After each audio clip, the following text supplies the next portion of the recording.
A whole year ago, our pilot episode coach was Misplaced Ginger. You should give me your money. Today, I invited Ginger to come back and see how we navigated a tough mirror between the banned standard deck VV Cauldron, and also see if I've gotten any better since the last time we coached. You don't want to miss it. The last time we did this with Rakdos, right? And there's only two axes where we can see more cards on a turn, which is the loot from the blood token or the fable pitch, right? But here, there's basically almost every card like loots itself. So I think in the beginning, that is one of the hardest parts of me trying to like learn this deck. I don't know if you have any. Yeah, when one of the like most recent level ups I had was sort of like learning to cantrip, basically. Whereas like I've played a lot of mid range, so it's very easy to like break all the decisions down, all the choices down, and be like, okay, this is what can happen. But like you said, there's so many unknown variables. How do you break down 4 or 5 choices in such a short period of time and figure out the right one when it also changes every single choice? It's not like you can break down a decision like of 4 choices and then a few turns later there's no more choices. It's like, no, there's a decision of 4 or 5 options every single time. So I definitely know what you mean. Like it's not easy to go from just, you know, playing your cards, hope they do the thing, to, okay, I have to literally think every few seconds. And then especially with this deck in the mirror, when it's so powerful, every choice you make is, if you make a wrong one, it's super punishing. If you make a right one, it could be super punishing for your opponent too. So it's not like your mistakes can be like easily pushed to the side either. You don't have a lot of breathing room. Yeah, that's we'll see later a lot of really punishing mistakes or really punishing game decisions. And also some places where we can punish our opponent. One of the things that I learned about cantripping kind of from Mason was like, when I played Phoenix, is also the way cantrips work in this deck is also slightly different from other cantrippy decks, because for like ponder or consider or that kind of stuff, or sleight of hand, that kind of stuff, either you know what you're looking for, like immediately you need to get that land, or you're saving it for later to dig for something, right? The way you sequence that is like a little simpler, while here it's almost like a combo deck where you have to like chain it as part of a thing. But anyways, I think it just highlights how many decisions that we can make with this deck. And that's something that I would love to like dig into as we continue. So I am on the draw, and this is the first hand. And we have a piece of removal, a Mako, a Riddler, and 2 Steam Core Scholars. I don't exactly like this hand, even though we can like technically go turn 1 Mako, turn 2 Riddler if you want to, hit a land, turn 3 Scholar. It does things every turn. But I don't like it because it doesn't have any of our like really, really strong cards. And I think on game 1, I want the strong cards. Yeah, I mean, I think this hand really sucks. Yeah. You put yourself, something I've been trying to do recently is like not put myself in a position where I'm playing from behind. And this hand kind of does that immediately. Because you have the Thundering Falls, you can never have like a good curve, even if your opponent plays into your spells, because you also have to draw lands afterwards. And like you said, you don't have anything powerful, so you're looking to draw lands. And if your opponent just doesn't play a target for this torch, or if they play like a fear of missing out, you've basically mulliganed already. So you're kind of like setting yourself up to time walk yourself. The deck is so powerful that like you don't literally have a free mulligan, but with hands like these, you don't need to keep your marginal ones. You can just put this back. Yeah, I love what you said, that you basically mulliganed already. It's a very interesting way of thinking about it.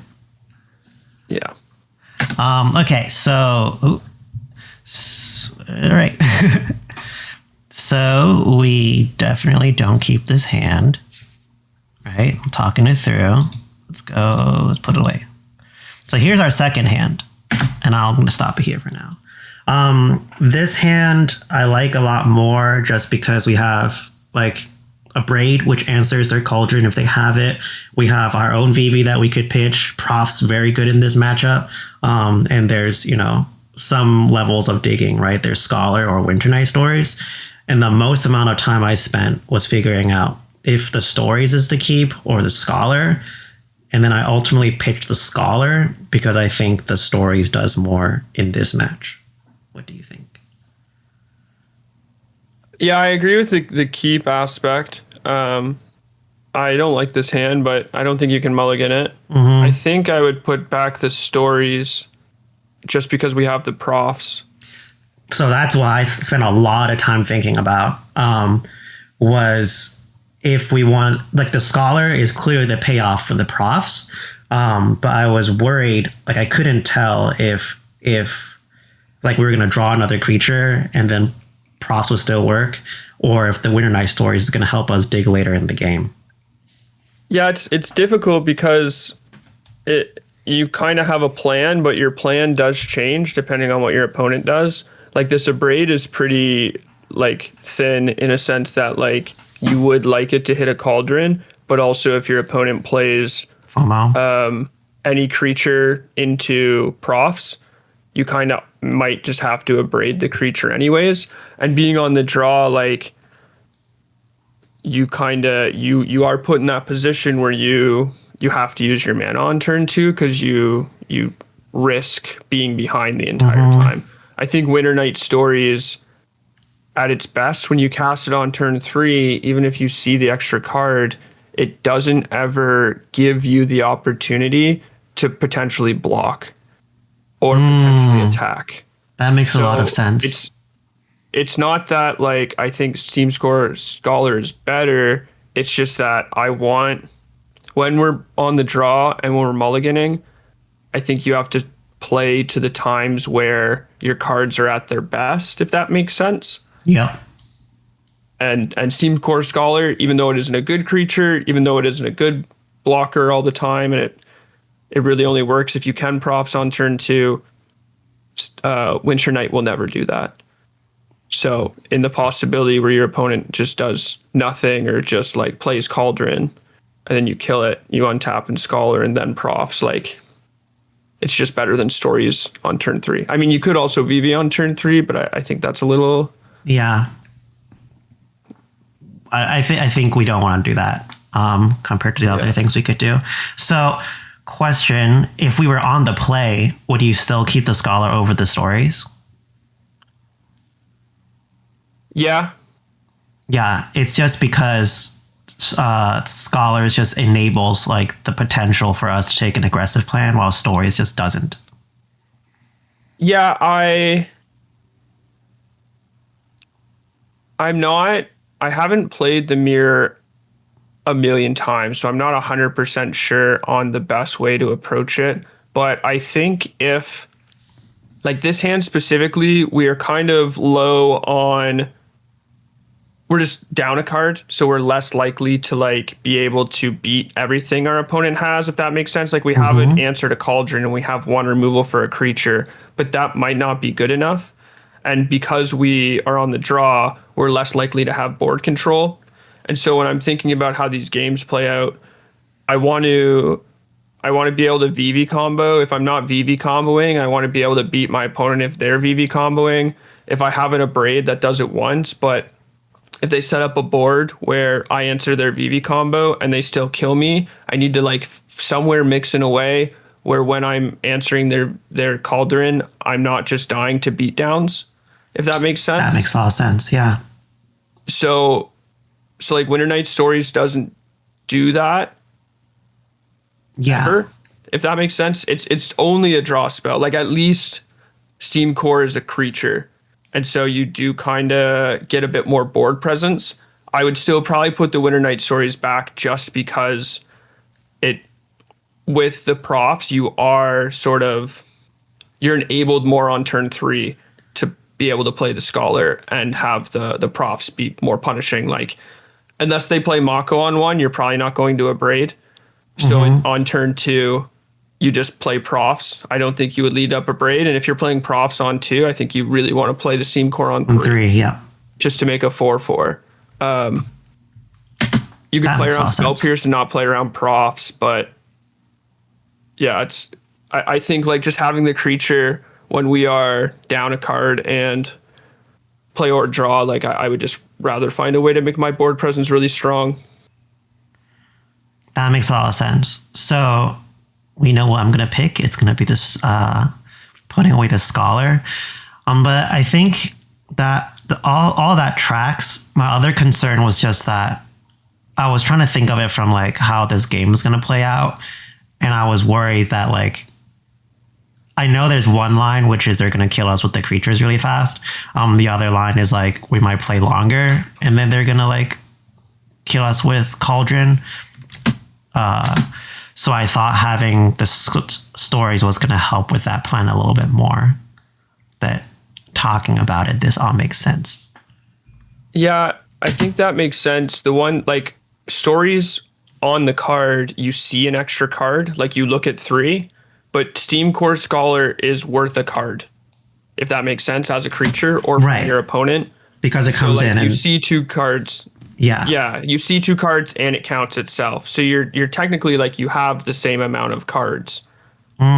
If that makes sense. It makes sense because you're just committing that extra card to the board and it like does things versus Yeah.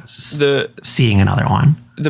the break even point is if you can flashback the Winter Night, and sometimes that comes up. But if you're seeing this many cards, like it's likely that you'll see another Winter Night or just another draw spell or something to do with your mana, if that makes sense. Yeah.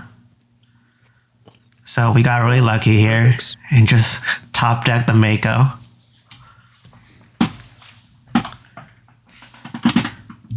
Which also, Is because Nicole- sorry, was that?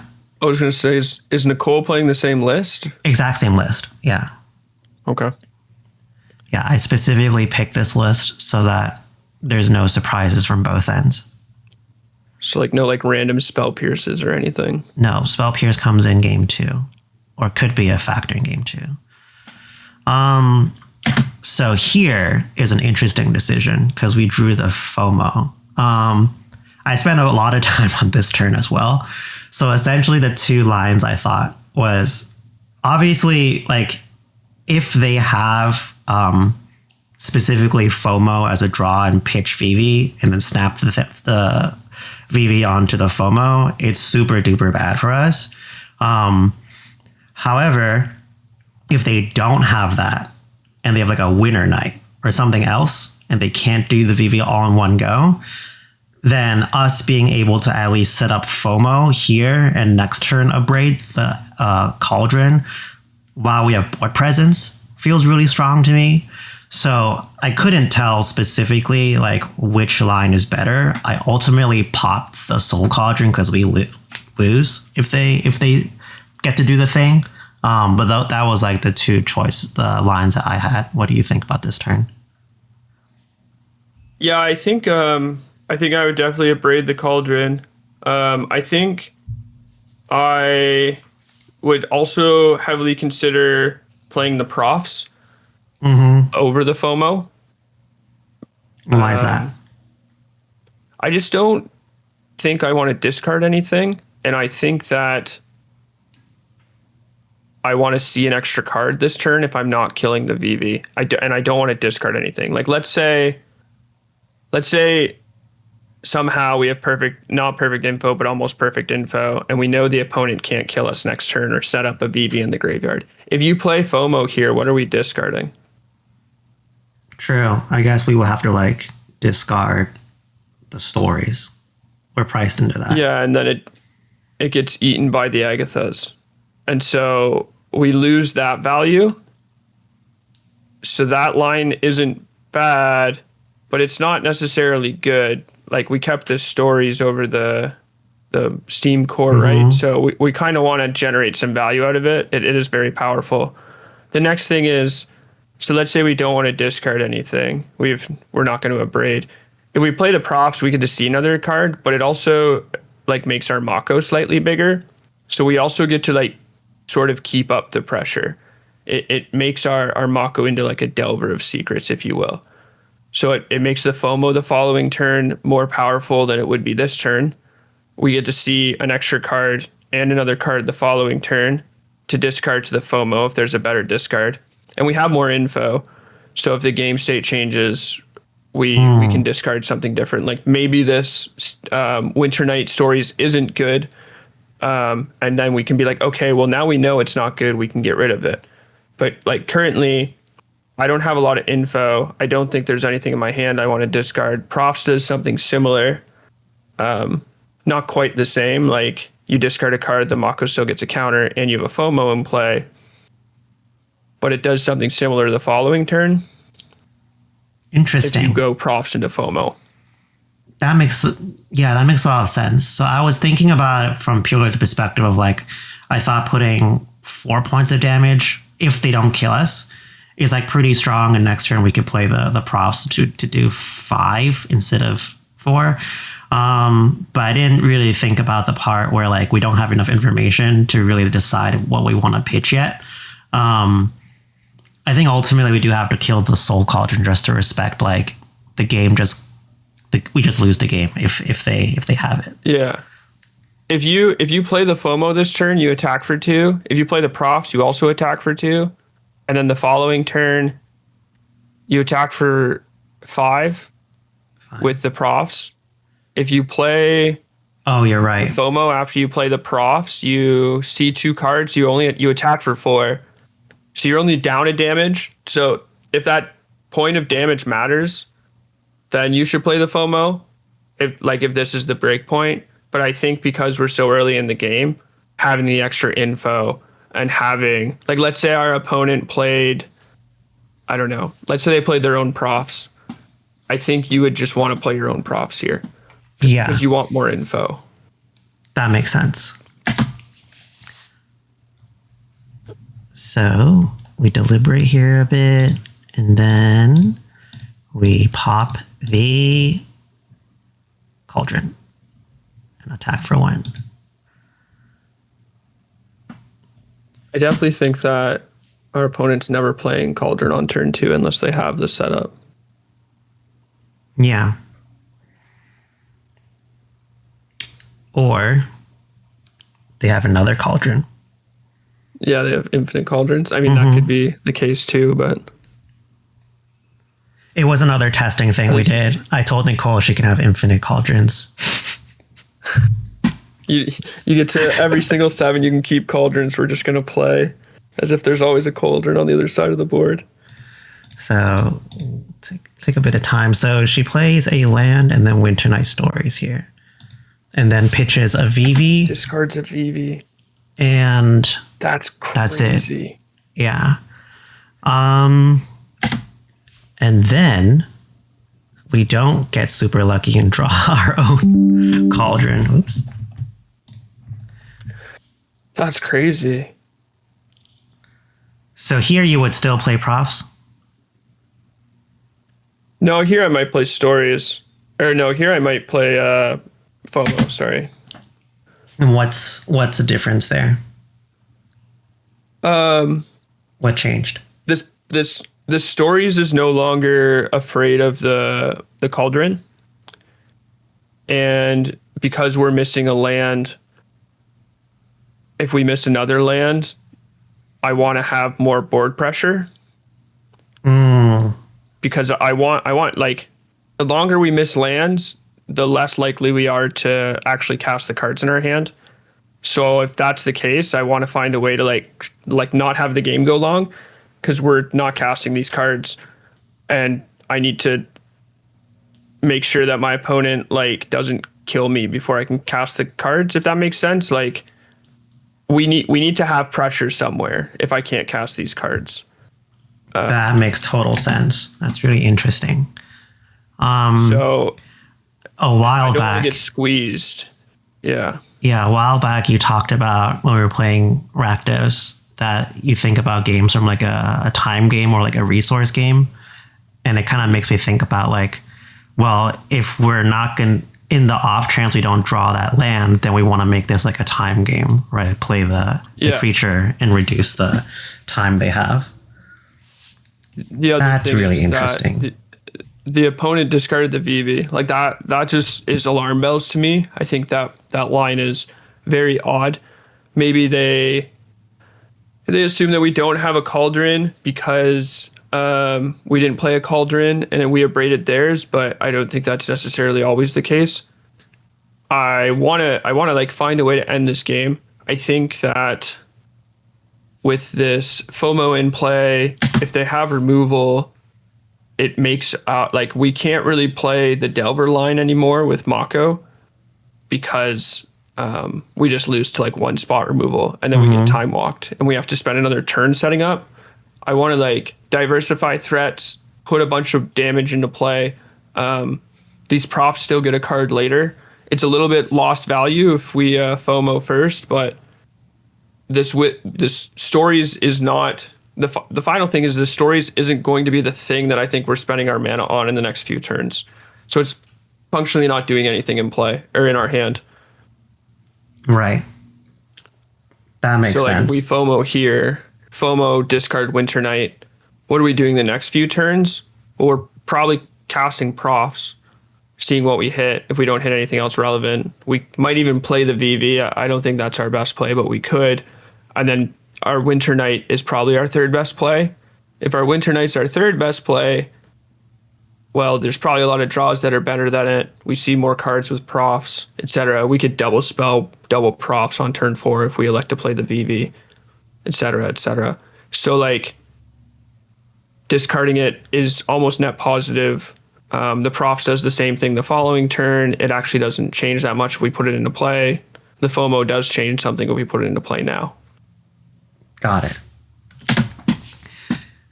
Yeah, one thing that's really difficult for me playing this deck is trying to figure out like the next couple of turns, just because there's just so much options, or like the way I look at the cards is very different.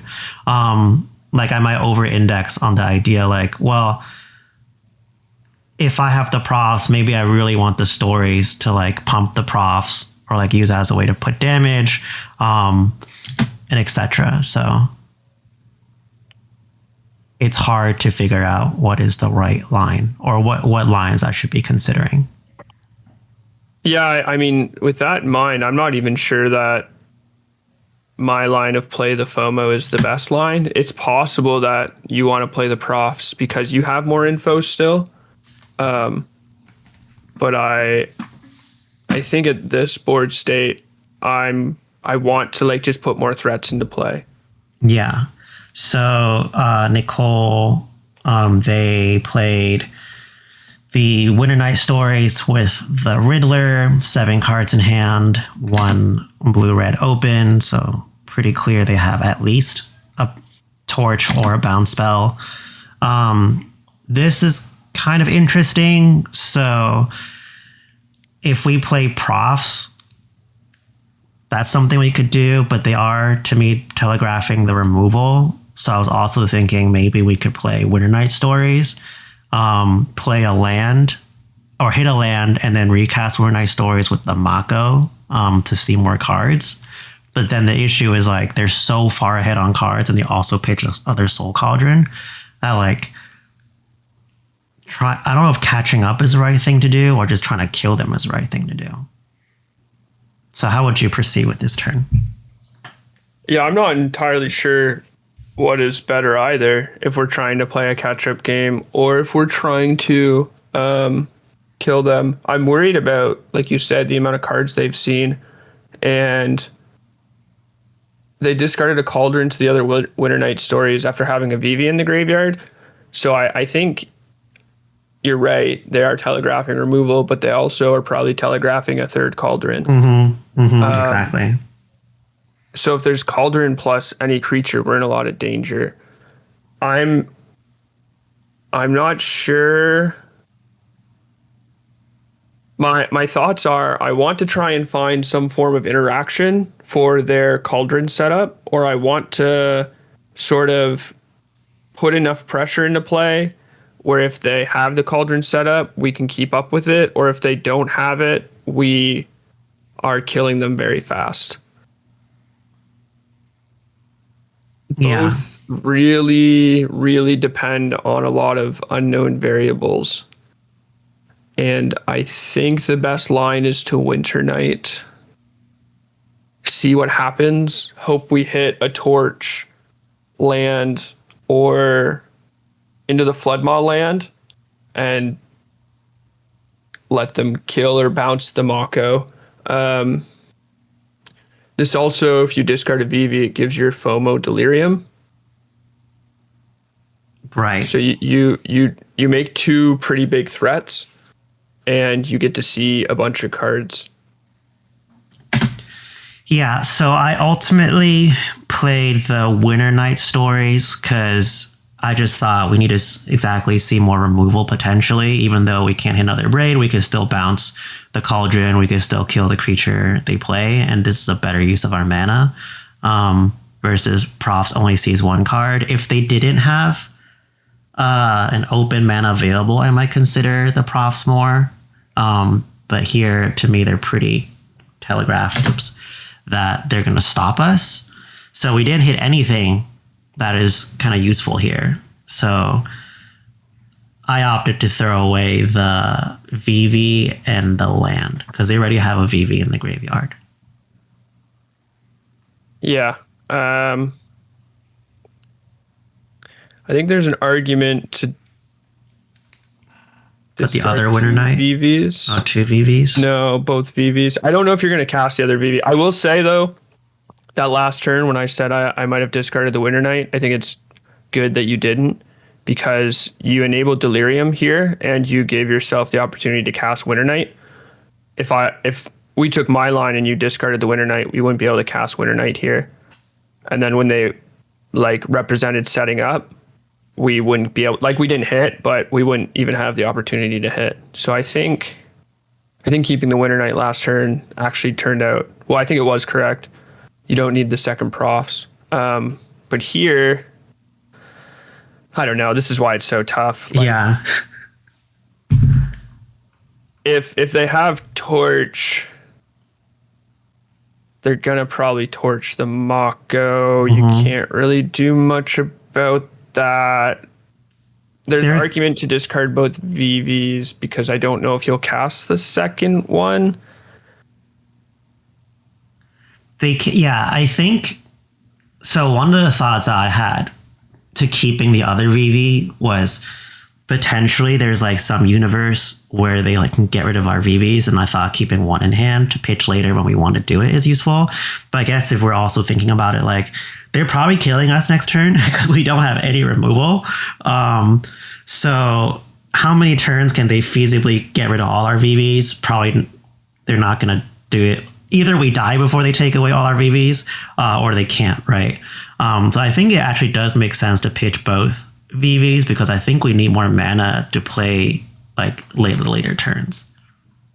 Yeah, I think I agree with you. If they have the setup, we're dead. I think maybe we should try to play to the setup where they don't have us dead. Yeah. And I don't know if we'll need this fifth land. The weird thing is it also comes down to if it's a removal spell, if there's definitely a removal spell on the other side of the board, we're are we flashing back this Winter Night? If it's not, off of this Mako to try and dig deeper, or do we try and represent a removal spell? Because if it is a removal spell on our side and they go for it, they get kind of blown out. True. Because we have so much board pressure. So I'm not a big fan of bluffing usually, but if we were to go discard VV, play Verge, or discard VV, and they kill the Mako, we attack with the FOMO and we play Verge and pass. If their line is play Cauldron, play creature, and we have any removal, do they get blown out by a removal spell? Maybe. So maybe they just don't go for it then. So can we find a way to set up where we can force them to not make the best possible play? That makes sense. Because that's how we're winning this game. I don't think we're winning this game if they untap, have it, and go for it. And I don't think we're winning this game if we play the flashback on Winter Night stories off this Mako, as much as I want to. I want to keep looking for cards, but I think I would just discard VV for that reason, but I'm not entirely sure. it might be VV Island, because if you see another land, you get pretty punished. But if you don't see another land, like the deck doesn't play that many mana sources, you actually kind of cap yourself in the amount of spells you can play in a turn. And when the opponent has so many spells and cards, you kind of want to be able to keep up as much as possible, and you need lands to do so. Yeah. I mean, that's why this tech's like so difficult. Like there's so many things that it represents, and what, especially in the mirror, where what your opponent has equal amounts of lines it could take. It's very difficult. So actually what I liked about what you talked about is in a situation where like we know we can't stop them, right? So we have to figure out a way to try to like make them not make the best decision, which is through bluffing. Because I actually didn't even think about bluffing the removal there. I don't end up actually doing the stories thing, but my brain was trying to like sequence it in a way where I might be able to get some damage in. I was betting on them bouncing the FOMO, just because the FOMO, like if they somehow don't kill us, the FOMO is like the thing that would kill them, like the bet most likely to kill them, versus like a bigger Mako that they can just bounce anytime they want. So anyways, we pitched 2 cards and then play the land. And here we could Winter Night Stories, but then I wanted to go to combat to see how they react first, because we know they have removal. I think if we're going to combat, you're like, this is probably like way too many levels deep, but it goes back to the bluffing thing, which is also, I think, I generally tell people not to bluff, because you end up making like really cute plays that are not better than the actual best play. But because we're so far behind, I think it's possible the bluff play might be the best idea. In this circumstance, I think you're not supposed to play the land pre-combat. Oh. Because so if they have removal, they're more incentivized to cast it, and they think that we could be missing lands. Yeah, that makes sense. That makes a lot of sense. It also like kind of shows them, like, if you don't play your land, it kind of can tip them off and make them think like, oh, you don't have the land to flashback stories. Yeah, and they could have more likely just taken the damage or something, and then potentially, right? And then we play the land, right. And if you play the land, they are now like, oh, you have the land to flashback stories post combat if you want. It's not a huge thing. It's very, very small, and it probably won't matter the majority of the time. But I think like when you have circumstances like this that are really weird, that are like, oh, like we have to work for every little small edge we have, I think it matters. You like need to. It matters. The other thing is, I would have, and this goes back to the play in combat. I would have untapped the FOMO. But then, oh yeah, that makes sense. Yeah. Because if they have, it's not. We know it's not Torch, because if it was Torch, they would kill the Mako when it's a 2/2. Yeah. If it's into the Flood Maw and you untap the Mako, the FOMO only deals 2 damage. If they don't have into the Flood Maw, you deal 6, then 4, so 10. But if they don't have into the Flood Maw, it doesn't really change the clock that much, if that makes sense. Like they're dead or like they're not dead, right? So like they take 6 or they take 8, so they're dead the following turn no matter what. If you untap the Mako and they have into the Flood Maw, you lose 2 damage from not being able to attack with the FOMO. Yeah. So I think normally I'd be able to like think that through, but I was so fixated on like, well, I need to untap the Winter Night Stories and do the thing. I didn't. But the greater issue aside from that is that we needed to bluff the removal, because it's very clear they had the Soul Cauldron. Yeah. Up to this point, I was doing like a pretty bad job thinking through like what my opponent has in hand, because I was so trying to figure out what my plays are. And generally, like for other decks, it's a lot easier for me to be like, well, this is clear what they have in hand. This is how we're going to react. It's pretty simple. But because there's so many options here, I get like very distracted by like, well, here's what I got to do, which is not good. Yeah, it's very difficult to mix in, especially with like a blue cantrip deck. You have to like figure out what you're doing and then mix in what your opponent could possibly do, and it's just like, yeah. Yeah, so here they do the VV thing, put in a profs, play Mako Scholar, put counters on the Scholar here, and then they don't have it.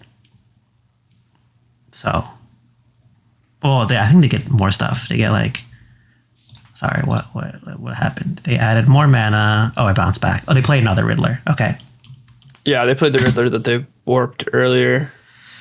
So here, sorry, go ahead. This is one of those weird spots where they don't, like, you're not just dead, Mm-hmm. and it would have actually been better to like play the VV, but it's so hard to know. Yeah.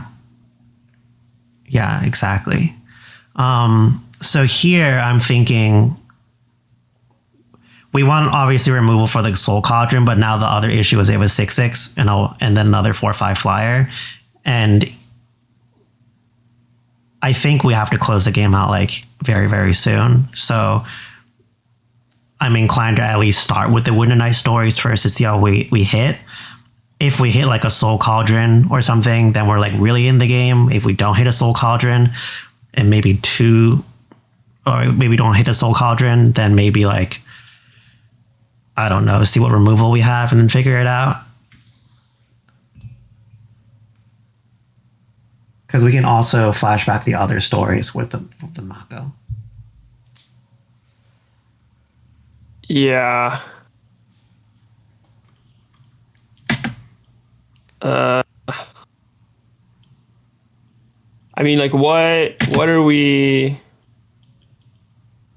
I think this is why I hate the mirror. It's so hard. I think there's a line where you can like. I don't think it's enough mana though. I was thinking maybe you could play VV, maybe play Profs. You get a trigger off VV. You go to combat. You put a counter on the VV. Oh, interesting. Attack with the FOMO. Get an extra combat. Put an extra counter on the VV, but it only goes to 3. You can flashback the Winter Night stories for 2 plus tapping the VV, but then you only have 1 mana left over, and you take 2 damage. If you hit into the Flood Maw, it doesn't change anything because your opponent can you just replay it all. Yeah. Yeah, but the problem is that if you cast Winter Night stories, you're looking for like a Braid or into the Flood Maw. If you find a Braid, we're still looking down 10 points of damage in the air at least. Oh, at this point, I'm just like praying to hit our own Cauldron. That's it. Yeah, that's true. If you hit exactly your own Cauldron in the top 3, we're actually not in a bad spot at all. Yeah, that's fair. Because we're dead, that like is the best possible. Any other shot. Yeah, you're dead. Yeah. So just try and spike. No, yeah, you're right. And then we get really lucky, and we hit into the Flood Maw and Cauldron, so it's pretty good. And another Profs, which is pretty nice. I took a bit of time thinking through this, but because now we have Soul Cauldron and a Profs and a piece of removal, we could actually remove their Soul Cauldron, or now this is where it gets really difficult. We have one way to remove their a blocker and also set up the Profs plus FOMO. We also make a lot of mana now off of our Mako to also dig for more cards. So my line was to think through, well, we have to do the Soul Cauldron first. We know we're making more mana off the Mako. Let's see more cards and then see what happens. Yeah, because we just have options, but we can't like commit yet. Yeah, Yep.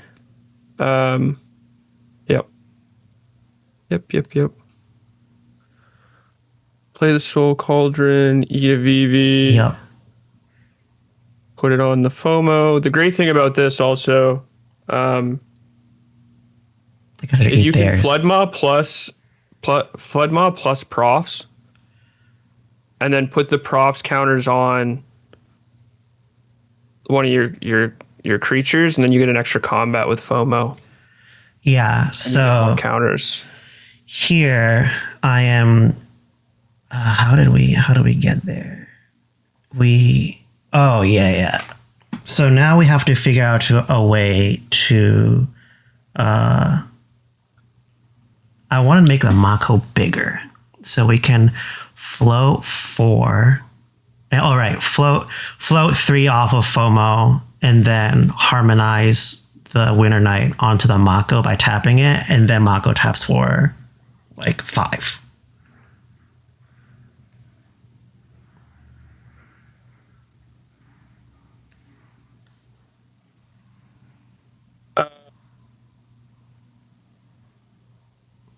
Yeah. Yeah, I think that's better. I was going to lead profs and then into the Flood Maw. Yeah, here we just have more options to see more cards first, because then Mako gives us a lot more mana. Mako does give us a lot more mana, and then we get attack is as good. We get Omega Lucky with hitting an Abrade as well.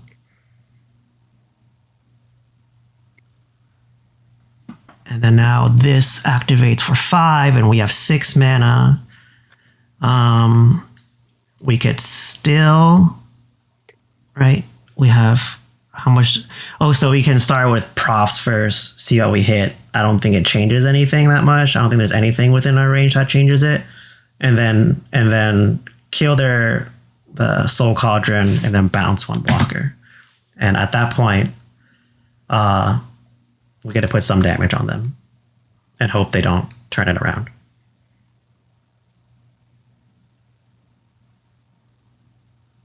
I think is how. Yeah.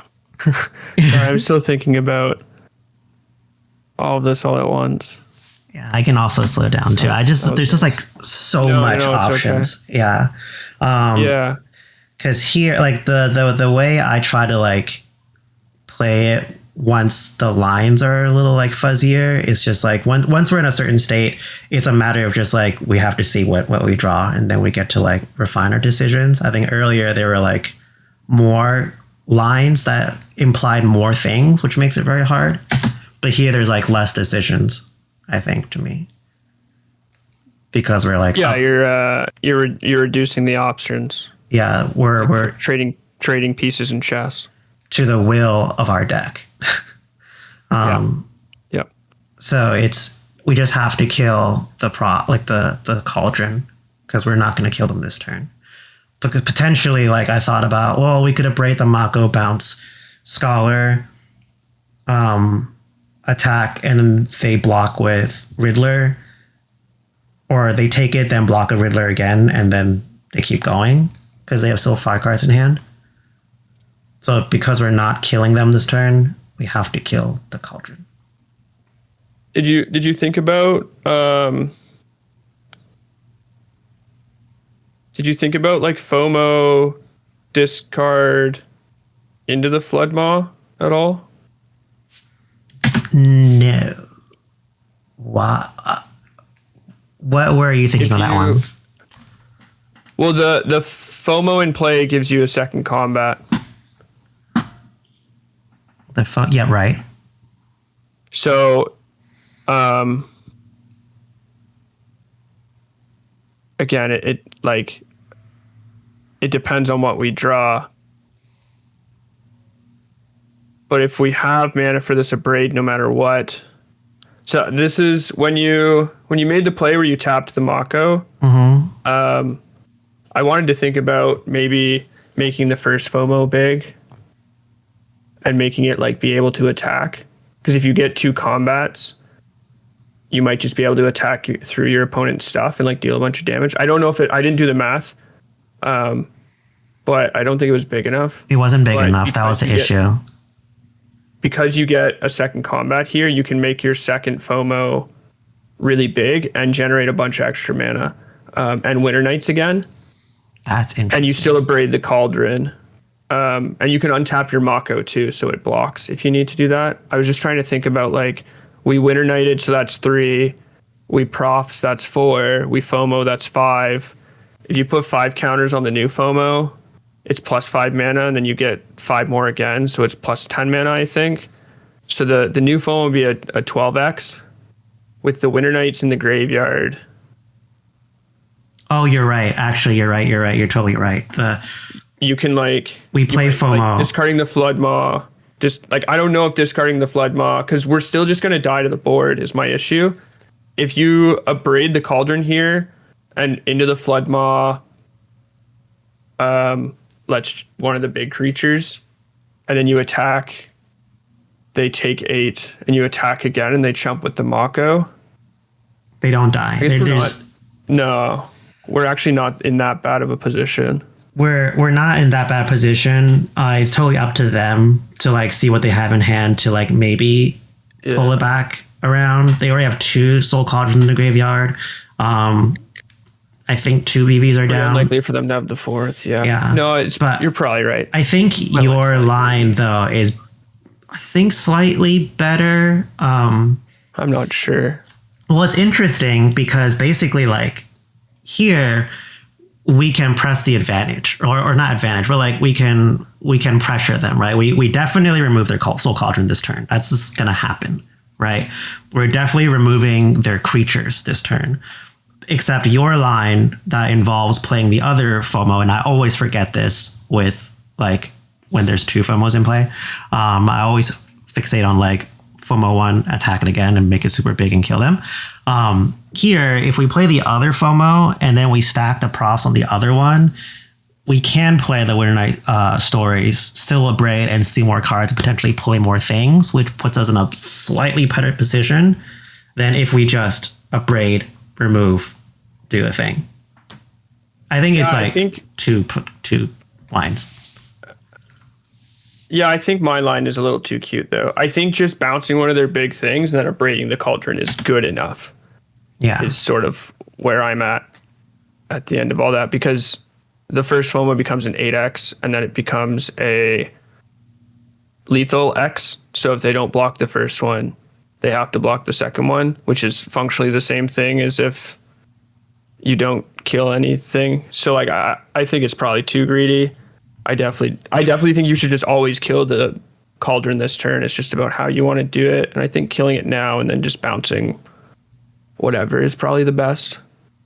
Yeah, so that's exactly how we do it. We pop the thing, bounce the Scholar, and then pump this, attack for 10, and tap there. They take 10 and then block the next attack with the 1/1. And then we put the counters on the Mako anyways. Okay, yeah. Yeah. Yep. They play their own FOMO.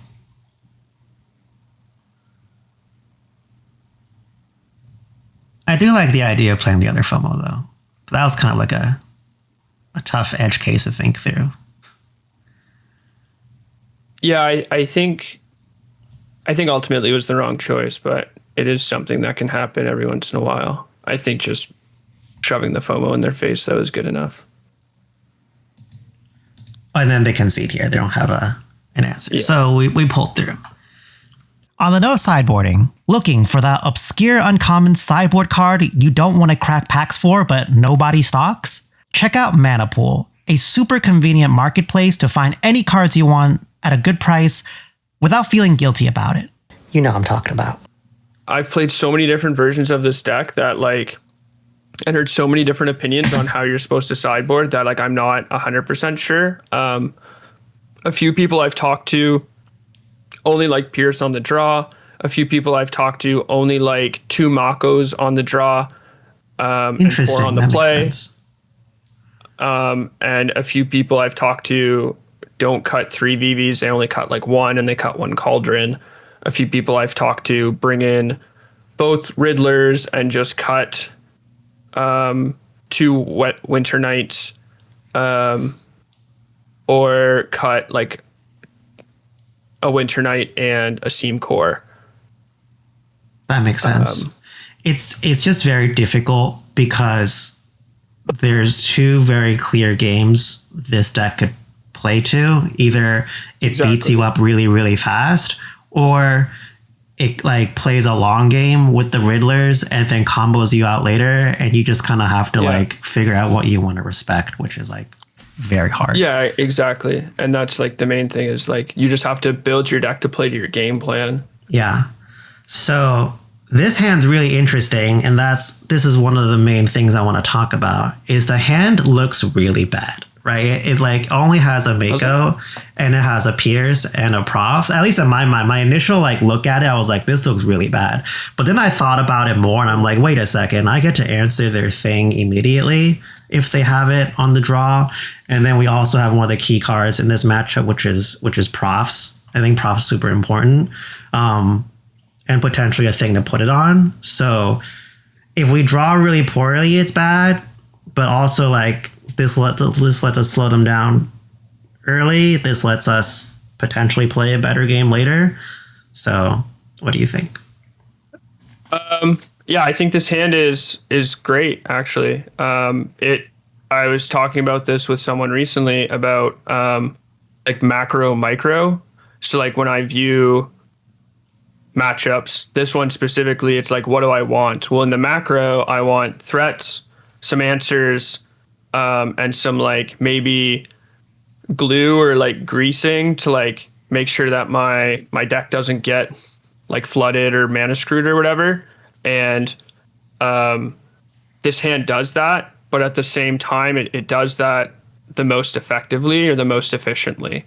We have a lot of control over how the pace of the game plays, and there's only a few sequences or a few draws out of our opponent that really punishes us. And if that's the draw they have, we're not entirely dead to it. And what that draw looks like is like a turn one Mako into FOMO into Steam Core Scholar. If that's the case, unlucky, because we're beating the Prof's Agatha's draws, we're beating the no play FOMO draws, or we're at least at pace with it, and we're beating the they keep heavy removal, try to go long Quantum Riddler draws, or at least we're at parity with it, right? And so those are like the two things. It's like, does this fit my game plan? I think it does. It's reasonable enough to fit my game plan. And then does this allow me to have some amount of control over the game where I'm not forced to play a certain way? Game one, we were forced to play a certain way. We got paid off when we played that way, and I think you made the right decisions, and it led you to winning. We had to get a little lucky, but so did our opponent. I don't want to be in that position. I want to like have control over my options, and I think this hand does that while also hitting all the notes that I want. Yeah, you could mulligan it. There are a few too many lands, but if you're mulliganing this, like I don't think we should be playing the deck realistically. Yeah. I love what you were talking about in terms of like, so overall the macro micro thing is very interesting, but I love how you're lining up this hand and how it plays across the different types of hands my opponent could keep. The way that I've been working through mulligans is just like, aside from play draw difference, is like, am I seeing the key cards, right? And how does my cards line up against their key cards? But I don't necessarily think about specifically the type of hand they're keeping. I can suss that out once my opponent plays, like the first land or the first two turns. I can suss out what hand they have, but I don't think about how my hand lines up the wide range of hands that they have. And I think that's like really, really strong. Yeah, it's difficult to do, and I didn't do it for a long time until one of my friends who's better than Magic at me mentioned that he was talking with somebody else like pre-COVID, and when he was practicing, this person would stop for a moment and just try to think about every single specific card in his opponent's hand. And even though it seemed crazy to do, because you don't want to make your opponent's unknown cards perfect cards, because you only play around those things and then you tunnel vision. But he wanted to stop and focus and think about the game and really make sure that he could pinpoint how his opponent was playing and sort of like figure out what was in their hand and how their play patterns lined up. Because your opponent constantly tells you what's in their hand based on how they play, right? Like that game 1, we saw Nicole discard 2 Soul Cauldrons. Yeah. Probably means there's a third one. Cauldron. Or the VV on turn 2, or the VV discard, and then it's like, oh well, there's another Cauldron somewhere, right? You can figure that out, or like the into the Flood Mob play. So it's not that you should always be doing that, but if you have like the brain energy to be like, I really need to stop and like focus for a moment and think about what could be in my opponent's hand, it's actually not very difficult. I think most people could do it. They just don't stop to do it because they're too entrenched in the game, you know? Yeah, and I think this is also something you could also like prepare with, right? Like an exercise I did with Abe Corrigan was we would pull up 2 lists, like one from Goldfish and our list, and just be like, how does our cards map to like their cards, and what are their cards like that really beat us? And if we're able to identify like, you know, those, what cards matter, what strategies matter, you can also generally know like in standard right now, like when you play against Demir, they're probably going to keep like a Kaido hand or like a Curiosity hand or whatever, right? So if you already kind of know generally what hands they have, then getting to this point, you actually don't need to do it immediate. Like you could come into that with a little bit of more knowledge. Yeah. That's a really good exercise to do, actually. Once you do that, you just memorize play patterns. And then it's all just checks and balances of like, and this is how people ask me a lot when I'm streaming, like how I play so fast or how I like know what's going to happen. It's because, well, I play a lot, but like you said, your opponent's going to keep certain hands, and if they're going to keep certain hands, they're going to play a certain way. And so, like, if opponent doesn't have X by turn 4 in their opener, that means they didn't keep it. That means they're not playing towards it. That means they have to be doing something else. If they're doing something else, that other thing is going to show up. It's like in this mirror, if our opponent didn't discard Cauldron, we'd be like, okay, well, maybe they have a Cauldron, or maybe they just have a bunch of spot removal. So, like, you can kind of like know what's going to happen by turn 4 or turn 5 or turn 6. Almost the more you play and the more you like break it down, once you know what your opponent could keep and what's like a good keep for them and what's a good keep for you.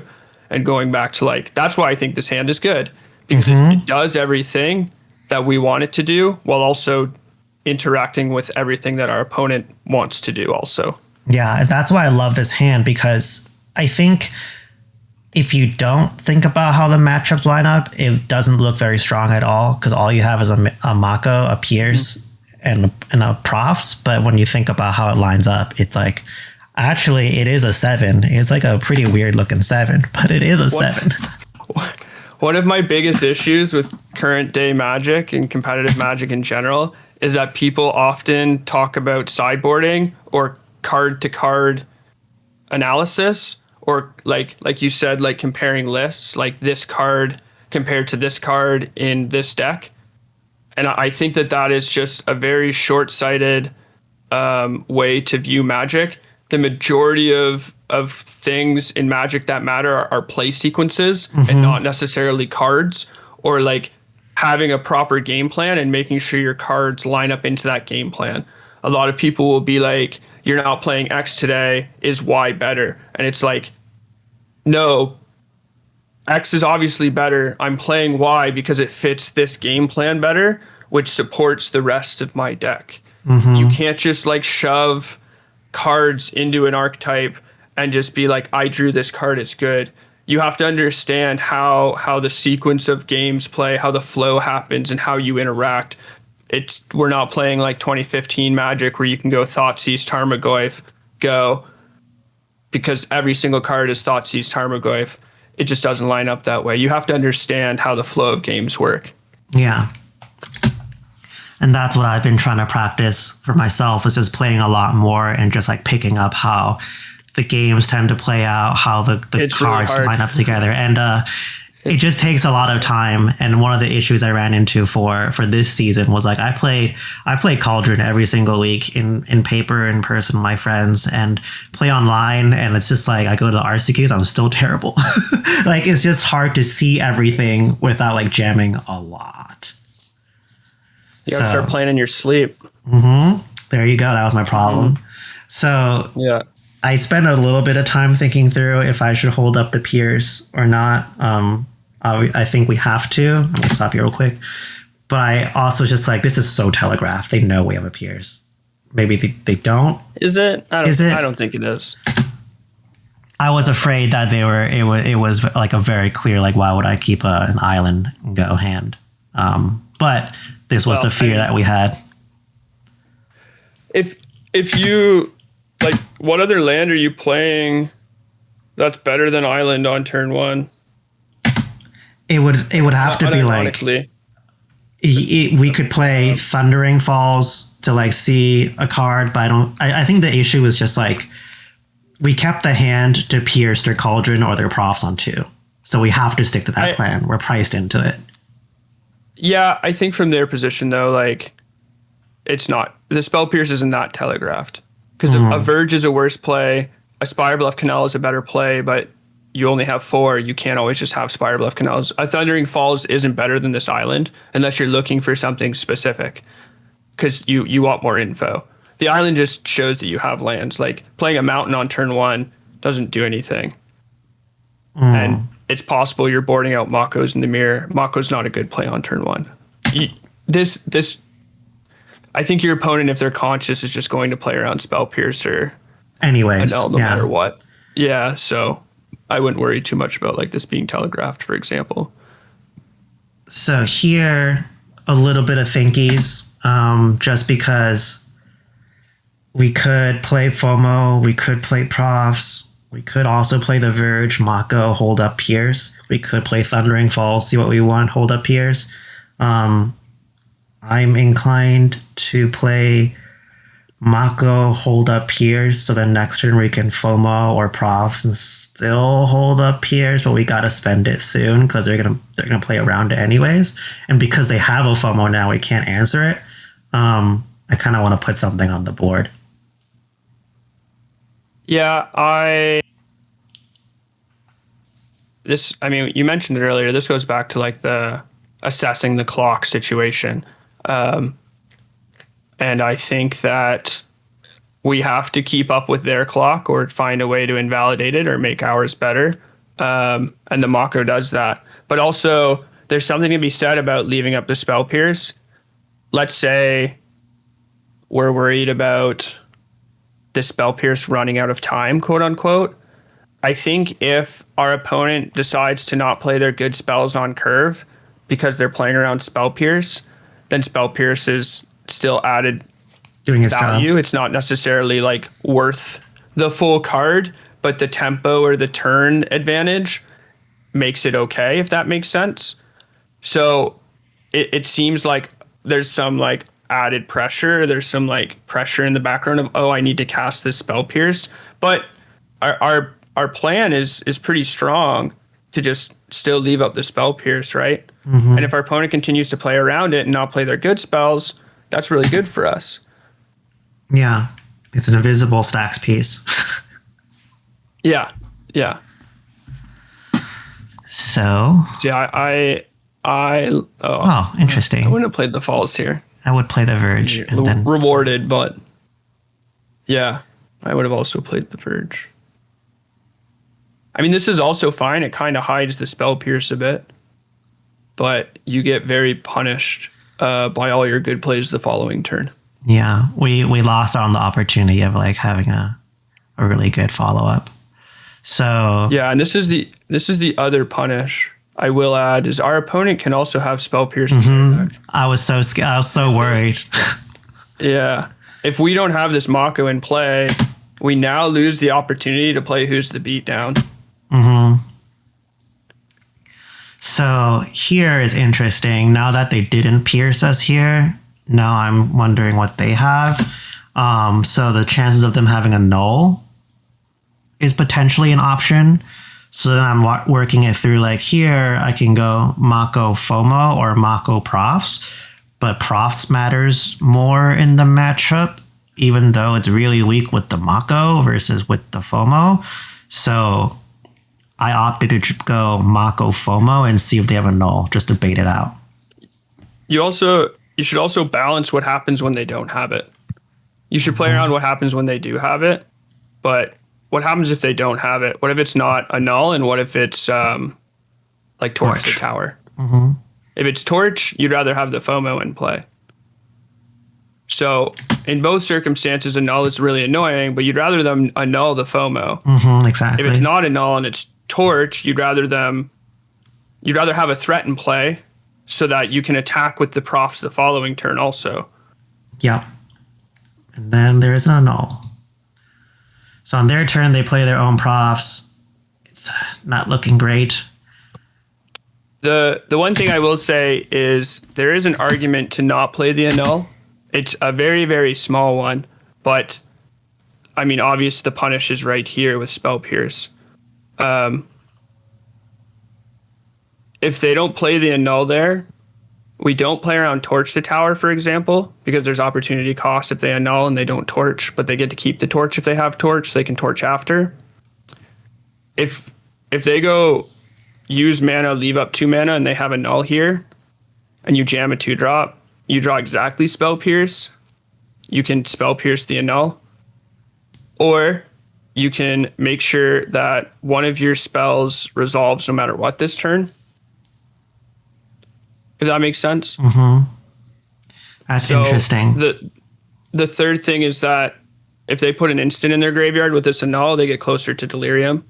They also, like, if they cast this annul, they're not as incentivized to tap out, if that makes sense.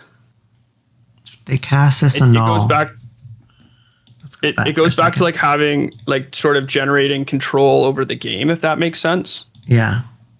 So I'm gonna go back right over here. If we think that they have a null and we don't give them a good opportunity to cast it, we are controlling how they're spending their mana, how they're spending their spells. It goes back to like playing around Spell Pierce. So although we like have 2 things that we would like to resolve that it get got by a null, if there's not enough pressure to force us to make this play, I think that there's argument to wait or find a way to make it that when they cast this annul, it's bad for them. Because when they cast it here, it's very good for them. That makes a lot of sense.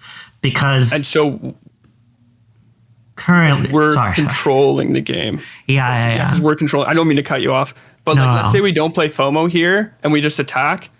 We kind of represent a lot of things, right? And I want to go back. I don't think we should be bluffing that often, but we do represent a lot of things.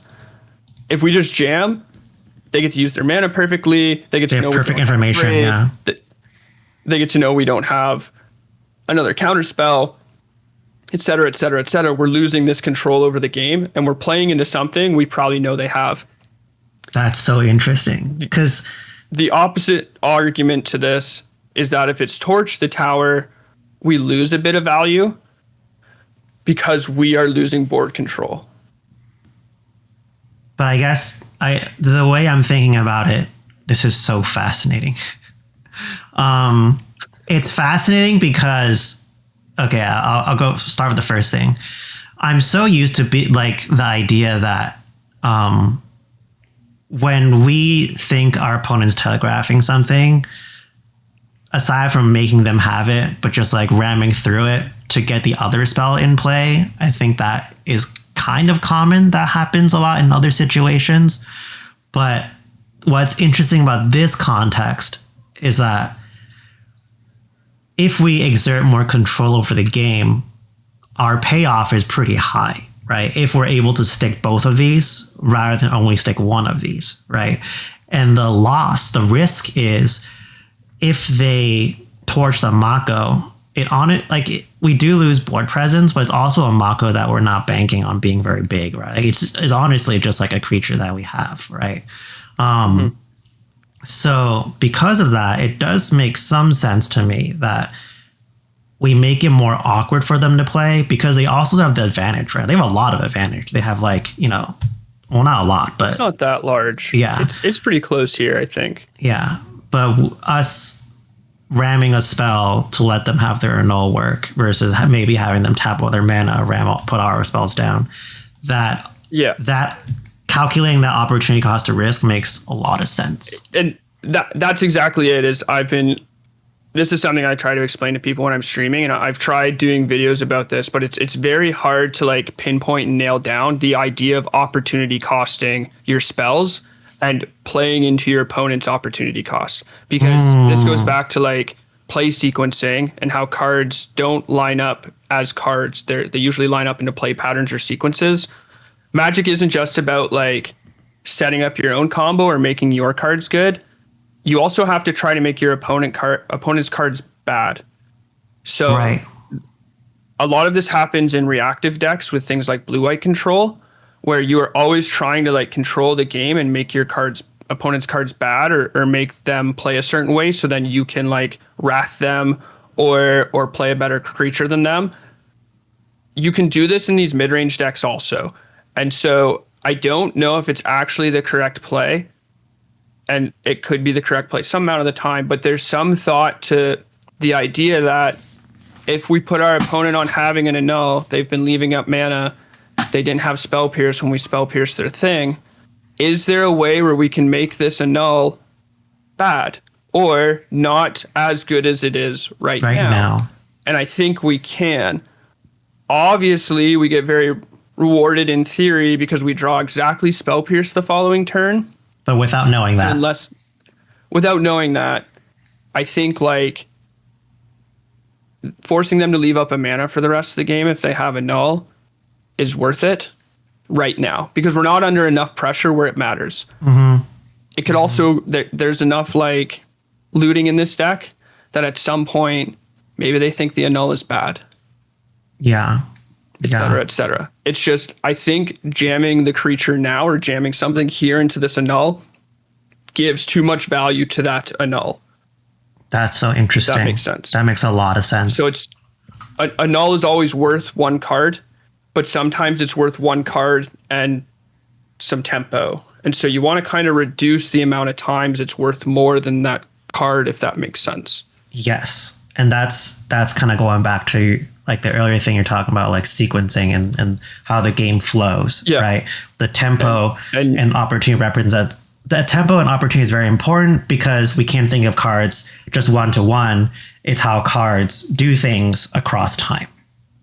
And you said like opportunity cost is like economics 101. If you're using your mana or you're using your cards here, you're not using them here. If our opponent is using their mana to leave up a null every turn and not using them to play a 3-drop, that's a good opportunity cost for us. We also want to make sure that we are using our mana the best possible. With that in mind, we're kind of throwing away 2 mana here. That's an opportunity cost we're willing to be okay with because the opportunity cost isn't that bad. We're not being punished that much. I know I'm going to title this video now, Professor Economics. Okay, so going back to they play profs, we draw the Pierce, and then I play my own profs here. And we get to stick it. And we have an Into the Flood Maw, which is pretty good.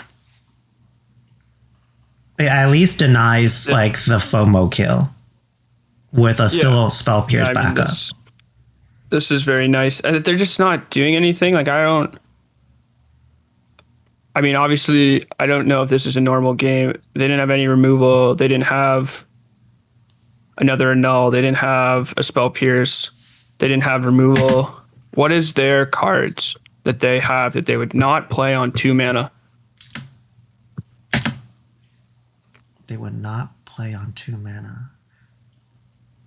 I guess, I don't know if it's because I know exactly what happens. Maybe it's Steamcore Scholar or like Winter Night.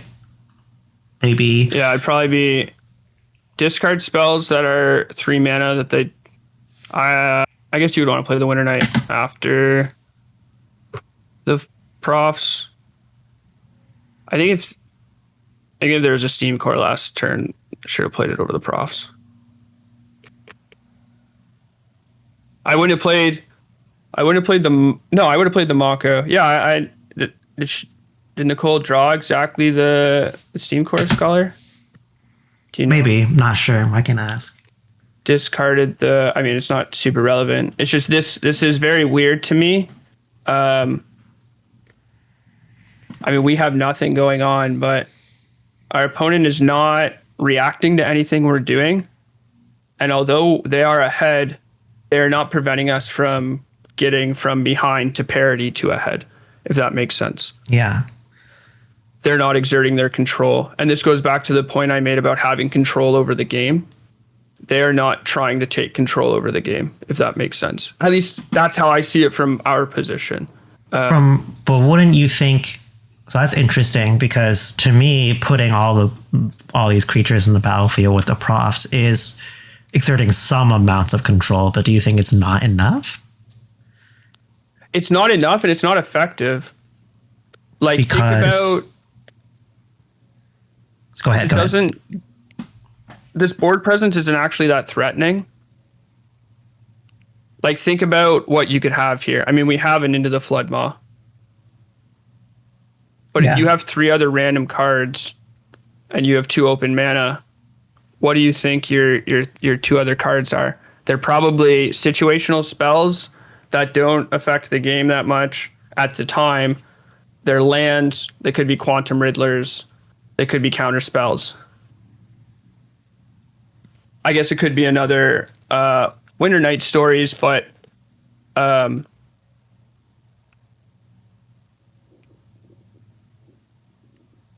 we're not being punished for being behind. That makes sense. That makes a lot of sense. Is that even though to me, it looks like a lot of potential damage, our hand could also be a lot of different things that can go over it, because it's not doing like the really broken thing of like putting up playing like the Cauldron or doing whatever, or playing like a Riddler or something like that. And so, like, when I said our opponent passed with 2 open mana and didn't do anything, this goes back to opportunity cost of like the opportunity cost of them not using their mana is like, if they have literal nothing, they can't use their mana. That's okay. There's variance in Magic, but they're throwing away 2 pieces of mana to not do anything. And that not only telegraphs to me that, okay, they probably don't have anything, or that they're like using their spells incorrectly. If that makes sense. Mm-hmm. Because this turn we see Mako plus Steam Core Scholar. I think if the Mako was in hand, I would have played it with the profs. I don't see a good reason to leave up 2 mana unless it's exactly a Braid and we're afraid of something, but we didn't leave up 2 mana this turn, so I don't know what we're afraid of. Doesn't put enough pressure into play, so we are getting more time to actually play the game. And then the Steam Core Scholar, obviously you want to play after the profs, but we're also not leaving up mana again this turn. So if we drew an interaction spell, it's not very effective. Yeah, so... I mean, the hand could have been a bunch of lands, drawn Mako, play Steam Core, seen Winter Night, discard Winter Night, which would make sense, but that means that the rest of the cards in the hand are pretty bad. Yeah, so I fired off the Into the Flood Maw a little too early. I didn't check their graveyard, so they could just stick the profs onto the Scholar here. I think if they're smart, they would do that anyways, if it makes you feel any better. That's why I assumed, to make myself feel better. Here we have a Soul Cauldron, but nothing really to put under it aside from our own FOMO. But there's not much else we could do aside from cast the Soul Cauldron. The FOMO can eat their Winter Night stories. So then I thought about it a little bit. I can eat it right now, but they also have a FOMO. So I was curious to see if I could potentially like maybe have them sequence in a way where they play FOMO first, grow the Mako, tap, FOMO first, grow the Mako. They still have mana for it. I was just trying to say, I wanted to see if potentially I could nail it with the Spell Pierce, because I assumed they were just going to kill us with no matter what while we have this hand. Yeah, I think that's a reasonable thing to think about. Ultimately, I don't think ever works out that way. And if it does work out that way, it's probably not good for you. It's not good for me regardless. Yeah, but you're not gaining that much by, I think, so I guess one thing I would play the land here. Because they could still have Spell Pierce, right? And I definitely would have eaten the Winter Night Stories. Like the Cauldron thing is in play. You know what I mean? Mm-hmm. If they don't want you to eat the Cauldron, or if they don't want you to eat the stories, you're not going to. It's not like hidden info. So this is just like the obvious play. It's also not punishing for them because they can just put the counters on the Mako and shove. You give them a little too much value. And, and they have enough mana to play around the pierces anyways. Yeah, even spell piercing this isn't that good. You're actually more likely to want to hold the spell pierce to resolve a spell on your turn. Makes sense. This Winter Night Stories is greedy, I think. Well, they stack the thing, and then on our turn, I think they should have just attacked you. Yeah. We drew an Into the Flood Maw. I attacked anyways. I don't think it matters. I think we're dead. Yeah, we're dead. So then you play a FOMO, grow the thing, stack it on that one, Flood Maw, take 7, and then we're now super, super dead. So game 3. Yep. If you want the best system for competitive play with magnetic pieces to lock in your play space, check out Heavy Play with this affiliate code for 10% off. This directly benefits the channel, so please support it. Kept the spell pierces, even though I think I shouldn't. I just think that there's a lot of like ways the pierce can nail them. But yeah, I mean I don't think keeping spell pierce is bad, but I think that you just have to play towards them. I think on the play, you have to play for them to be aggressive. It does like it leads back into the control over the game aspect. Like when you have control, you keep control. When you're on the draw, you want them more because you want to like prevent control. Exactly. Yeah. I'm not opposed to them. The first hand we pitched, it was clearly bad. This one is a 6. It's not my favorite, but we do have a VV. We do have a Winter Night Stories and a FOMO. We have 4 Cauldrons in our deck, right? We have 4 Cauldrons in our deck. So the fact that we have the VV and a way to dig and a FOMO, it's not super good, but it's not super bad, right? I think it's like in the middle. I think this is very keepable. I think this is better than in the middle. Yeah. Because if we spike like a Profs, it's good. If we spike a Soul Cauldron, it's good. So we have if you don't spike a Profs, like if you draw, you're probably supposed to play the land. The tap one. Land. Whoopsie, yeah. Yeah, you're not really representing much. If you draw a removal, if you draw another FOMO, you like any card in your deck is actually good except for another VV, I think. Yeah. So here I spent a lot of time thinking about this one. Because I want to play FOMO. I can easily pitch the land. And then next turn, Winter Night, pitch the VV, or like try and sequence it where I can do the story, the discard and the Agathas in one go so it doesn't get eaten. I was also trying to think like, well, we're on the play and I'm going to resolve. Wait a second, why don't I play Soul Cauldron first and then play FOMO afterwards and eat it? I was just trying to figure out how to like, if this was the right time to be aggressive. That was the main question. Is like, should I respect their Soul Cauldron?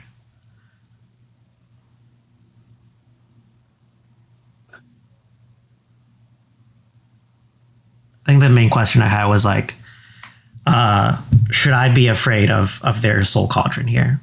or if they have one. I think you probably should be afraid of it, but you have to think of how that fits into what's happening in the game. Like it's not just a one-off. Is this, how am I playing if I'm deciding to play around that? So if you decide to play around them having Cauldron, what are we doing? And it's probably playing our own Cauldron. And does that actually play around Cauldron? Not sort of. really. Sort of. It puts the awkward thing. Yeah, it puts us at an impasse where whoever acts first is losing. And if we draw a Braid, we gain a bit of value. And we want to make a play this turn, right? Like we want to put something into play. We want to keep up the pressure. This Mako isn't super punishing. The other thing about putting this Cauldron into play is if they don't have Cauldron, they have to interact or they have to respect our follow-up play. If they don't, they're likely to just be so far behind that they lose. Yeah. So just goes, yeah, just like the opportunity cost of it is like, okay, if they don't have exactly Soul Cauldron, FOMO now sees as an extra card for us. We have a bit more info next turn. We don't have to play the Cauldron yet. We could hold it. If we draw a land in our next 2 draw steps, we can discard this land, etc. Like we don't have to reveal what we have in our hand. There's a bit of value in not doing that. But at the same time, I think you want to this goes back to control over the game. You want to force your opponent to play a certain way. And if they don't, they're losing. And I think the best play here is to play the Cauldron. Yeah. I think it's fine to play FOMO. I'm not sure the best card to discard. That's the issue. I don't want to discard the VV because of the Soul Cauldron. And discarding the Stories isn't a great plan because we want to have the VV for the Soul Cauldron. So we're like, where are we gaining our value and where are we losing it? I think playing the Cauldron here is our best possible for comparing both turns or comparing both plays like 3 turns from now. Like playing the Cauldron now generates more value in 3 turns, even though playing the FOMO right now generates more value for the following turn. Yeah. So I think also from a sequencing standpoint, the Soul Cauldron just doesn't expose us to instantly losing the game. Well, what I'm about to do, and maybe the way I'm phrasing it, it's going to indicate what's going to happen. We just instantly lose the game. Yeah. So here I tried to be too aggressive where I'm like, well, I don't really want to make them have it because I'm on the play and see if they have a Soul Cauldron. Because I was thinking like, well, maybe they like have a hand of just like profs and nulls and other like random things. I guess if they had a null, they wouldn't play the Mako. That's not true. They could just have a null plus removal, or they could have like there's, because you didn't play a 1-drop, your 2 drops aren't actually that impactful if they hit the board.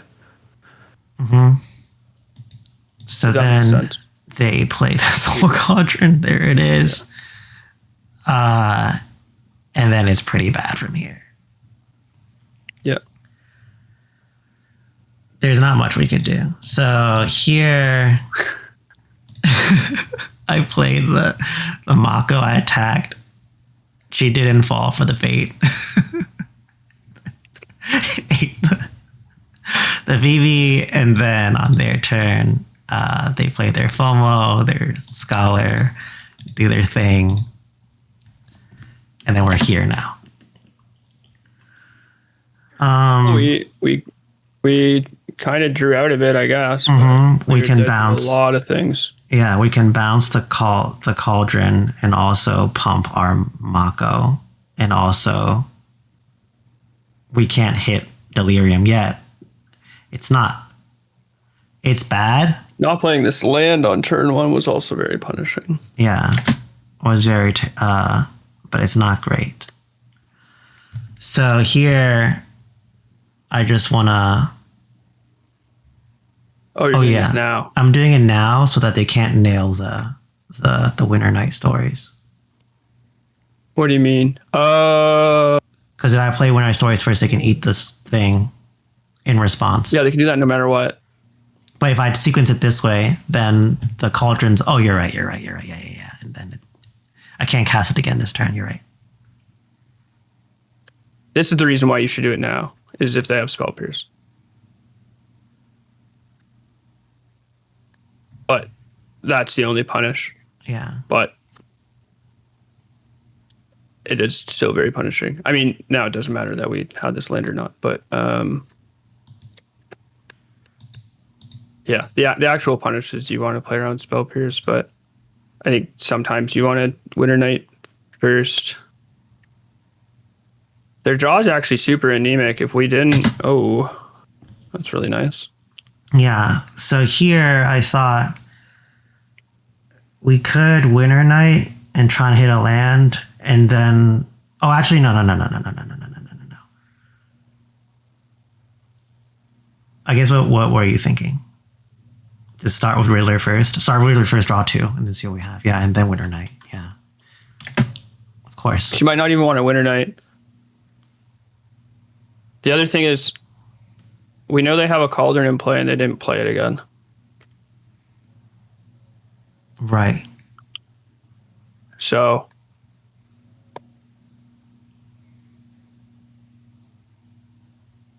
discard 2. I don't want to discard the Riddler. And I want to have the bounce. I mean, we would have missed a land on this Riddler, but we would have seen Profs into the Floodmaw. Yeah, it's actually much better that way, because then we don't have to discard. I think you might actually have to discard the Riddler here. Yeah. I don't know. It's so hard. Like we're squeezed so much.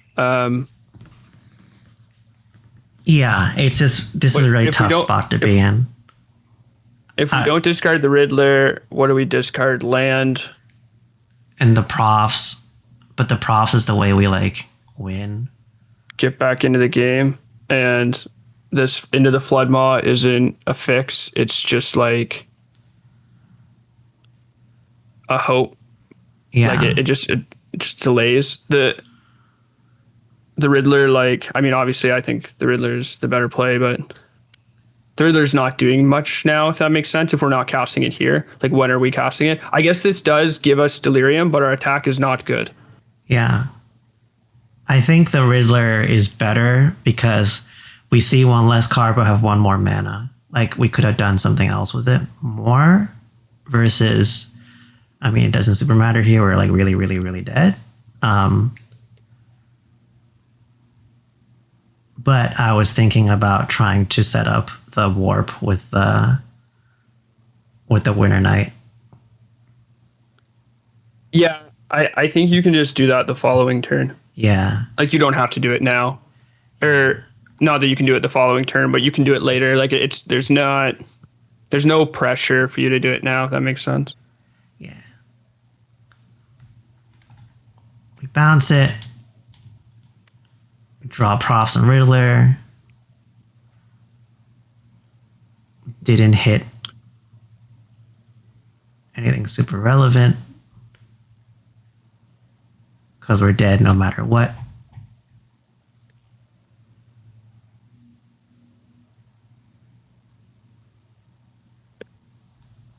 Yeah. If we had another land here, we'd actually like be not in the worst spot ever. Yeah, if we drew a land, we could kill a thing, bounce a thing, and then we have... Yeah, we also discarded a land last turn. I mean, we wouldn't see this many cards because we wouldn't be able to Riddler plus, but like this goes back to like we need to play catch up and we can't actually cast the spells that we need to draw. Mm-hmm. So yeah, I think we could have definitely caught up if we played the spells a little differently. I mean, of course, also just don't pitch the VV there. Yeah, I mean that's the big thing.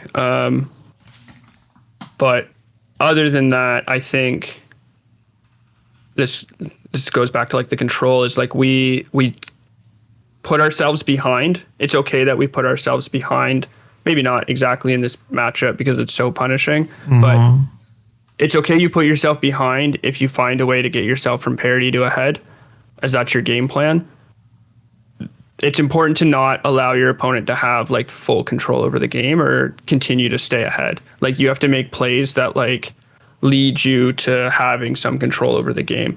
And like game 1, we didn't have control over the game, and then our opponent didn't punish us, and we got to win the game. And game 2, our opponent didn't like punish us for like when they had control, they didn't like pressure that control, but we also didn't draw anything to get out from underneath it. And then this game, we put ourselves in a position to have a way to win when we didn't need to, and we gave our opponent the potential to have like control over the game. And then they did. Like the Abrade plus the O-Bolt and the Spell Pierce, they got to sit in a position where they just had full control over the game, and it didn't matter what we did anymore. Even like the VV thing aside, we kind of just played from behind. Even though we were ahead. Like we should have been ahead, yeah. Back ahead. Yeah. That makes a lot of sense. Cool. So those are our games for today. Last time we did a thing where you scored me out of 10. I'm very curious how you would score me this time. What score did I give you last time? I won't tell you. I want you to give me a score and then. I think you've improved a lot in the past year. The game 1, I think you suggested a lot of lines that I did not suggest and I didn't see, and they were good and they were better lines. And you're thinking about the game a lot. Like you're seeing the full picture, and then you're able to like zoom in a bit. And last year when we played, you did one or the other, but more importantly, you didn't do them comparatively or together. Like you didn't relate them. You just saw one or the other. And so it seems like the full puzzle is sort of like you're filling in the pieces, and Magic is not like eventually you see the full picture and it like all comes together. But it definitely, I can see that like your thought processing is more, it's not just like analytical or critical, it's like tuned towards Magic or competitive Magic. So I'd probably give you like a 5 out of 10, maybe a 6 out of 10. We got 1 to 2 points. It was 4 last time. So in about 4 or 5 years, it'll be 10 out of 10. Well, I don't know about all that. Like you have to be like Finkel or Kai to be 10 out of 10, or like Javier. But I've got time. you do have all the time you want to commit to it. I would say that there are some 5s or 4s that have qualified for a PT, so you could definitely do that. Hopefully. All right, thanks for your time. Not that hard. If you liked what you heard today and want more cool, in-depth analysis on Magic the Gathering, you can check out my stream at twitch.tv/misplacedginger or my Patreon at patreon.com/misplacedginger. I also tweet occasionally. X occasionally on x.com/misplacedginger. And that's all I got. You should give me your money. You should definitely give him your money.